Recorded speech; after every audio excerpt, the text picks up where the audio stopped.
Hi, everybody. My name is Ben Baker, and welcome to another episode of Voice and Vision Unleashed. This month, we're going to talk about creating an effective podcast strategy. Now, I've been podcasting for nearly 12 years now. I've created my own podcasts, I've consulted on others.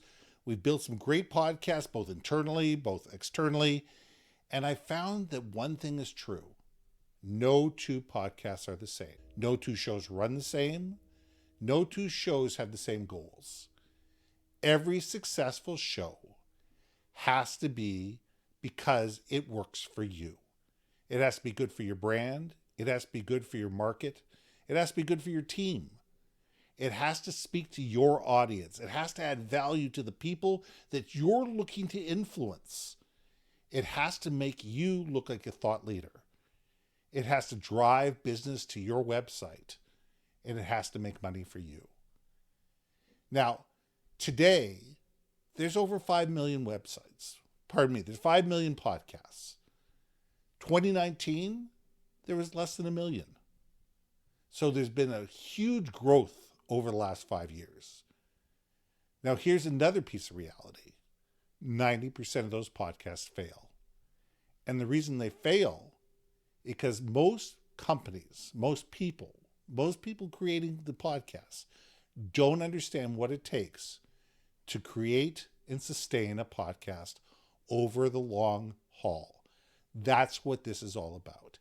How do we develop a podcast that's going to be successful for you, that's going to enable you to shine, to tell your story, to engage your audience, and to enable them to tell your story for you?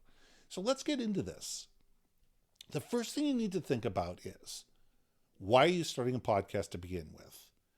What is the objective? First of all, does your audience listen to podcasts? Do you know? If you went out to your top 10 clients, or the top 50 or top 100 people, top 1,000 people that you're trying to influence, and say, do you listen to podcasts? The answer might be yes, it might be no. The next is the more important question: what do you listen to podcasts on? Because just because they listen to podcasts, it doesn't mean that they're going to listen to a podcast about the things that you want to talk about. They may listen to podcasts about sports, or true crime stories, or detective novels, or something completely different. They may listen to podcasts about fishing or 57 Chevys. That might be what they want to listen to podcasts about. It may have nothing to do with business. They may love podcasts, but they don't listen to business podcasts. So you need to find out from your audience and from the people you wish to influence, do you listen to business podcasts? And if so, what type of business podcast do you listen to? Why do you listen to them? And what are you trying to learn? That's the type of thing you need to do before you even start a podcast. You need to go out to your audience and say, is there a market for this? What are the gaps they're seeing in the marketplace? What are some things that you're not seeing in the podcast you'd really like to learn about? Are there things that you'd like to listen to as a podcast that I'm just not hearing in the market today?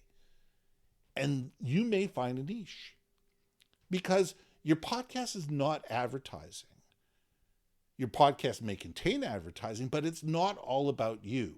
It's about how do you add value to your audience? How do you provide them with information daily, weekly, monthly, yearly that makes their lives better? How do you give them information that they can sit there, wait a second, there's a tidbit that's going to be able to make my business better, that's going to make my life better, going to make my marriage better, it's going to make something better, it's going to make my kids' schools better. We don't know what it is, but you need to figure out what it is. There's a company out there, what they do is they do security system for schools. Well, here's the question. Do they want a podcast about security systems? Or do they want to have a podcast about the school systems in today's environment? Which is going to give them a much broader audience? Which of them is going to give a lot more interest? They can talk about security systems and be able to have a 30-second call to action within the podcast itself. But what's going to have a broader audience and have far more people within the school system, the superintendents, the principals, the vice principals, the teachers, the parents, etc., that are going to listen to it and go, wait a second here. This gives me information about the school districts and education, but also, wait a second here. My kids, I want them to be safe. Here's a solution that would actually make my kids safe. These people are giving me information that was going to be beneficial to me and my kids. I want to take a look at this company that also sells security systems. So we need to think about our podcast as far more as a way to promote our product, is a way that we can add value to our community. And how can we create a conversation that enables people to be better and enables people to sit there and say, hey, by listening to this podcast on a weekly, monthly basis, I walk out of there better than I was the half an hour that I spent before. That's the key thing that you want to do, because it's about building relationships. Now, the next thing you need to think about is, who is going to be hosting that podcast? This is not an ego thing. It's not I'm the owner of the company. I'm the CEO of the company. I'm the president of the company. I'm going to be the host. I'm the chief marketing officer. I'm going to be the host of the podcast. No. Question is, who's got the skill set to do this? Who's the best listener? Who's great at creating conversations? Who is good at enabling other people to tell their stories? Who is good at getting information out of other people and enabling people to gain insights and be able to understand the root causes behind what we're trying to get the information out of? That's what being a good podcast host is. It's not about how smart you are. It's not about how many words you know. It's not about how intelligent you are. It's about how good you are at enabling your guests to shine and provide insights for those who are listening to the show. So the question is, who is that person? And is that person inside your organization, or is that person someone outside the organization?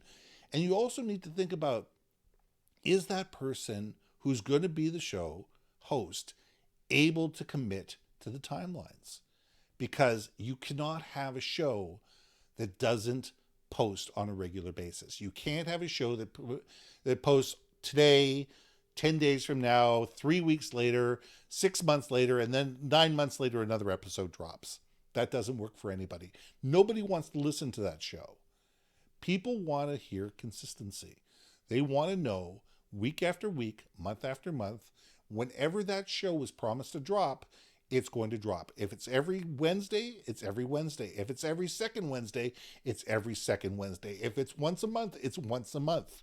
But they want to know the consistency because they want to be looking for the show and they want to be anticipating the next episode. And if you cannot commit because you're too busy flying around the country or in different meetings or other, constraints on your time, you're not the right person to be hosting that podcast. The other thing you need to be able to realize is that for every hour you're in front of the mic, you need to commit 5 to 6 hours of your time to be able to make each and every episode work. That includes finding guests, talking to the guests, having a pre-conversation with the guest, actually producing the actual episode itself, editing the episode, creating a transcript, show artwork, social media posts, and a myriad of other things. There is a lot of complex pieces that go into every particular podcast. And if you're not willing to take the time, or if you don't have the time to do it, you're probably not the right person to do it. Now, we don't do all of this work ourselves. Me personally, I talk to my guests. I actually run the show, and I have an entire team that does the back end work for me. They produce the short video snippets. They produce all the audio snippets. They produce the transcript. They produce the show page. They produce all the social media notes. They do all the social media posts. Yes, it costs extra money to do that. However, time is money.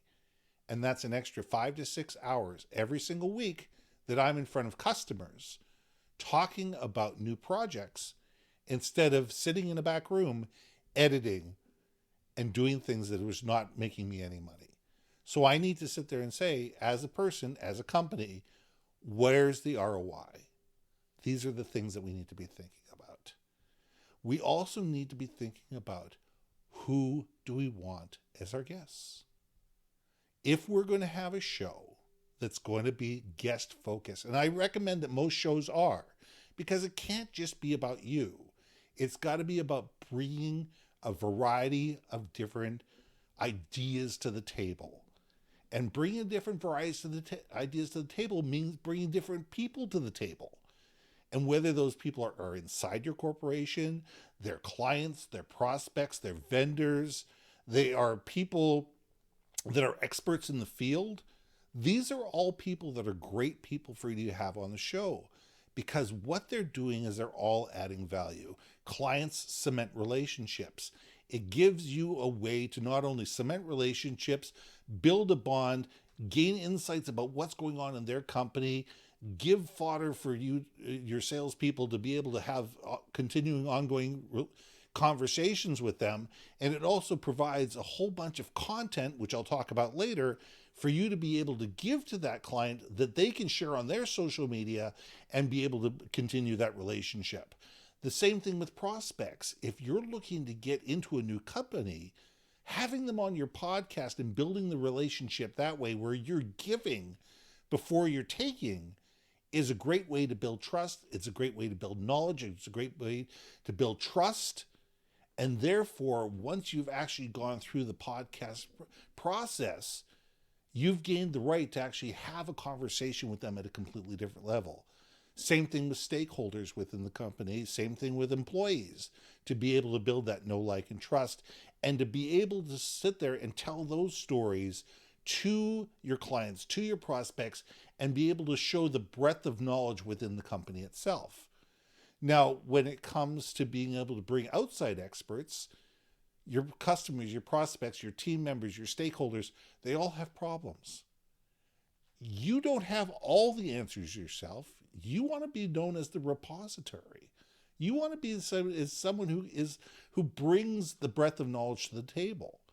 And if you can sit there and say, hey, I know my customers, my prospects, my stakeholders, my team members are all having these type of problems, I don't have the answers, but I can bring somebody to the table and have them on the mic for 30, 40, 45 minutes to talk about this.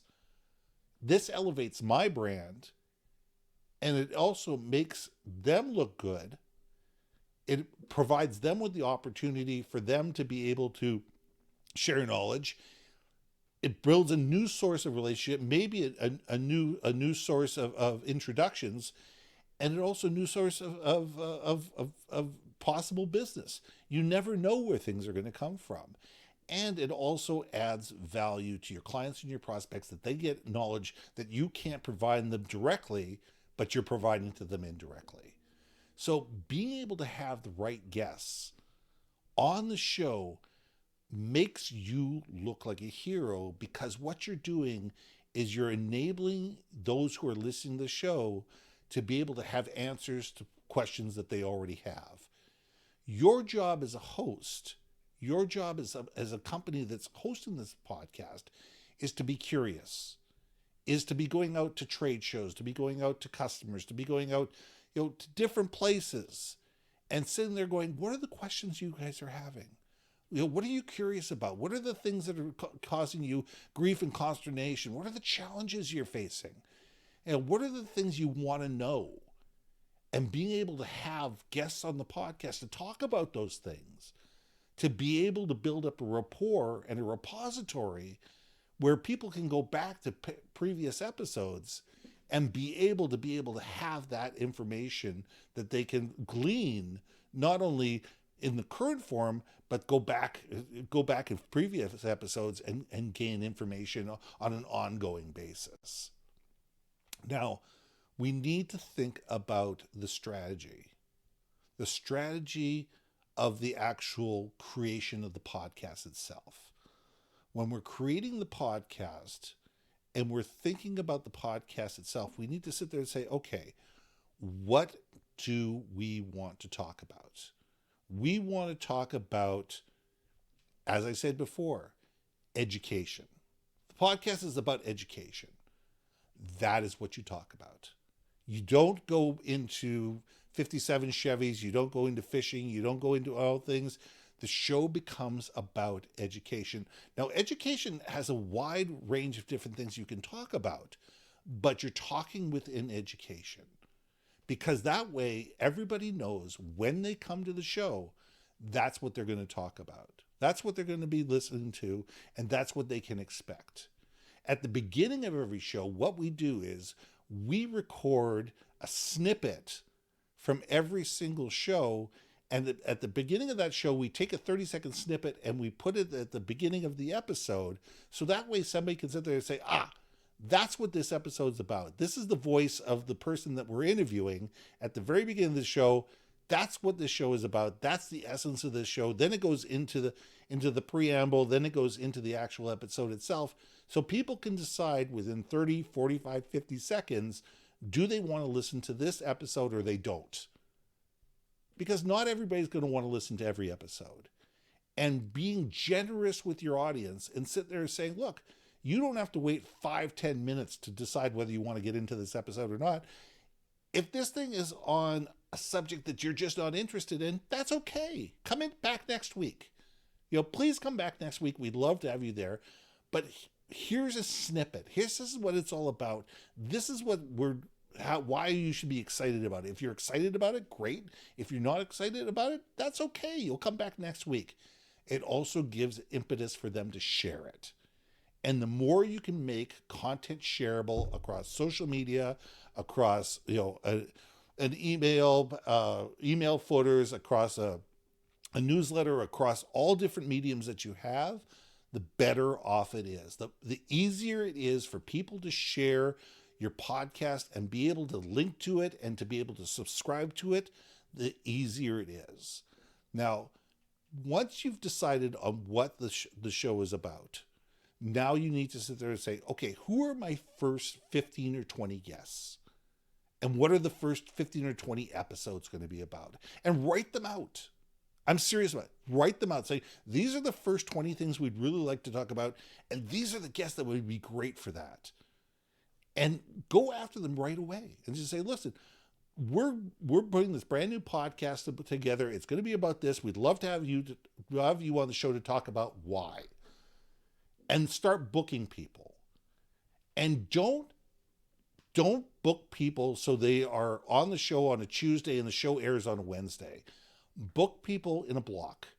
Book 4 to 6 weeks at a time over 2 to 3 days. Record the episodes. And then you have time to not only to record them, but to edit them, to do the show notes, to provide the images, to create the social media posts, everything there. So that way, everything is lined up and you're not sitting there panicking on a Tuesday afternoon because the edit didn't happen exactly the way that you wanted it to. You have time. And that way you can also sit there and say, if somebody couldn't make it on a Tuesday afternoon to record and they can make it on a Wednesday, it's okay because their episode doesn't air for 4 to 6 weeks. It gives you time and it gives you space. And if all of a sudden something happens and something happens with an episode, you can drop another episode and flip 2 episodes around and no one's the wiser. And that way you're not sitting there panicking week after week, month after month. Oh my God, what are we going to talk about this week? Who are we going to have as guests this week? Did we get it edited at a time? Are we going to have it on the air on time? How are we going to get the social media posts on time? You don't ever want to be there. The more you can sit there and think 6-12 weeks in advance to be able to make sure you have the guests lined up, the episodes, what you're going to talk about, and be able to have them pre-recorded. So therefore you can sit there and say, okay, we're going to edit these things and be able to release them on a schedule. The easier it is for you to be able to plan how you get these things out into your social media feed, how you get this into your newsletter, how you put this on the bottom of everybody's email footers, etc., so people know that they're coming out on a regular basis and people are anticipating this.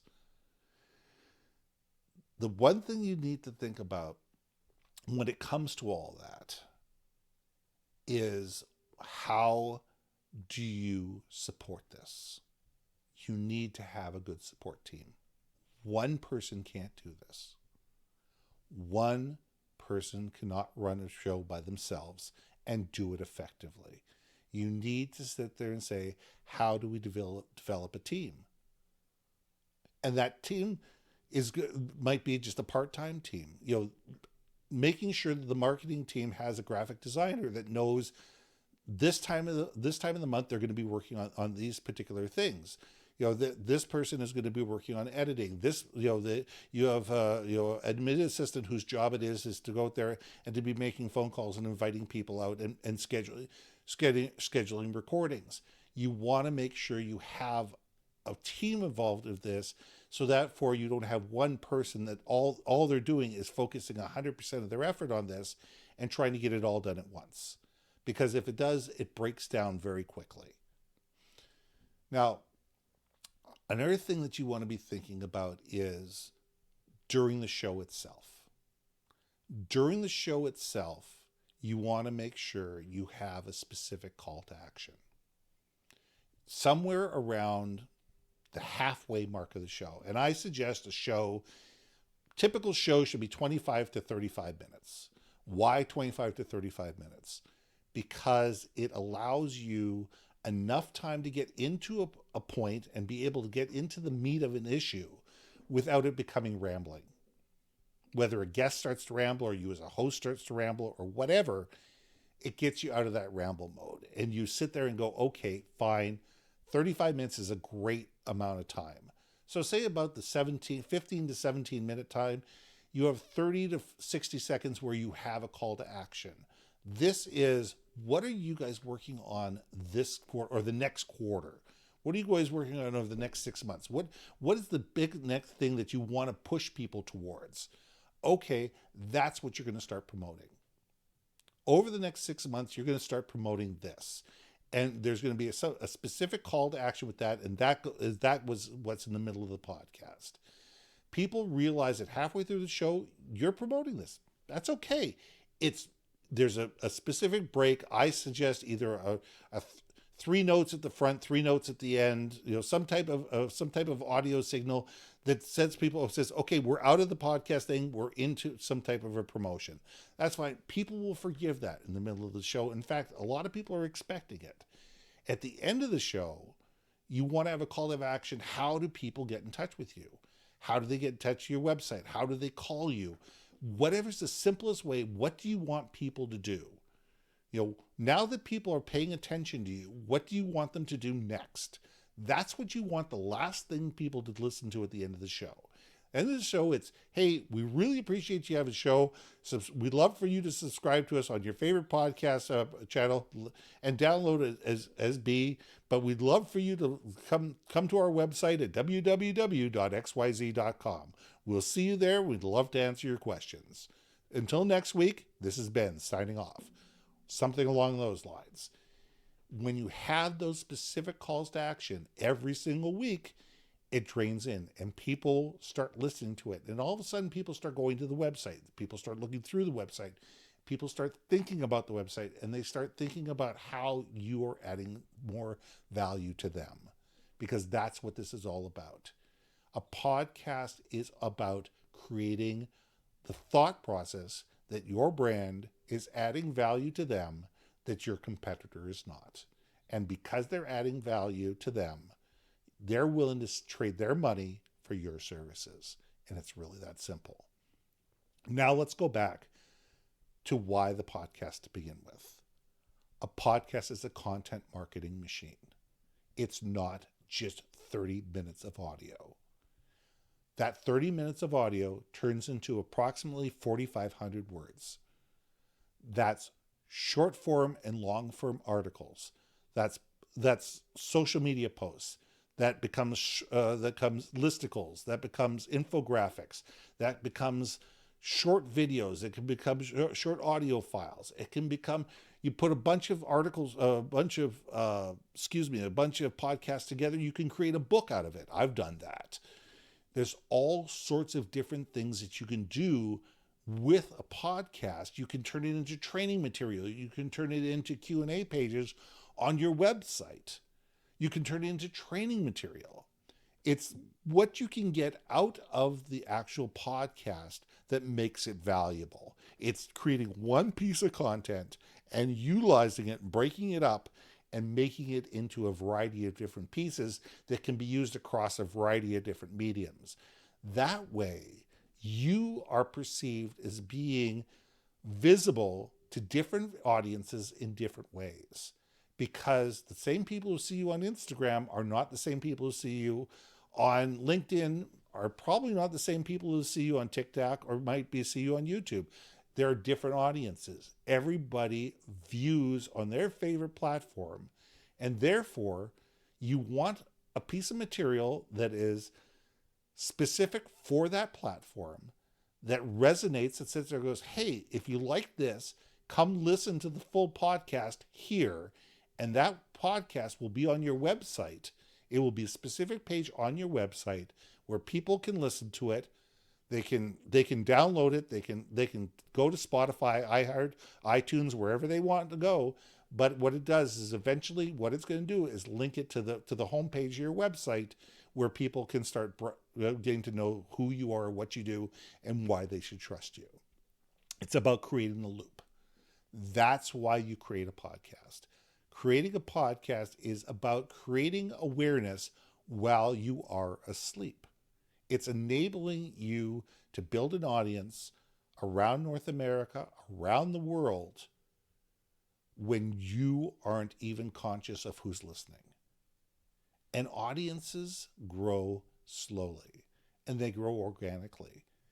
And they grow because people share information they like. People share information they find valuable.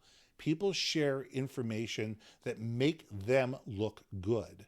So by making your audience look good, by making your guests look good, by making prospects or clients who are guests look good, they are going to share your information.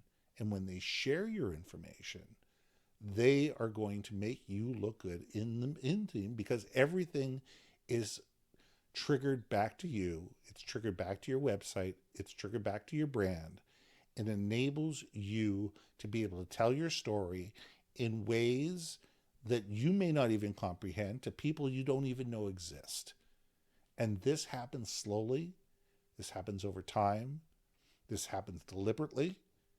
And you need to look at this as a long-term drip process. This is not hit an easy button. This is not start a podcast and tomorrow you have 50,000 listeners. This is not start a podcast and $1 million drops in your pocket the next week. This is something that takes a year, 2 years, 3 years to be able to make the ROI that you're looking for. Why? Because people look at podcasts over time, and they look at it and sit there and say, oh, right, I remember I should be listening to Brand X. Wait a second, I listened to that podcast last month. Hang on a second, I need that. I'm going to come to you. Great. That's why you have the podcast, because you're constantly in people's ear. You're constantly in their mind. And when they need your product or they need your services, or when you can actually add value to them as a vendor, they're going to be there for you. You're going to be there for them. So there's lots of different reasons to have a podcast. There's lots of different strategic ways to do a podcast in a way that's going to work for you. I've listed some of them. We could talk about this for hours. But I hope that this was a beginning, that this was something that was going to add some value to you and is going to give you a start to be able to put you on your journey.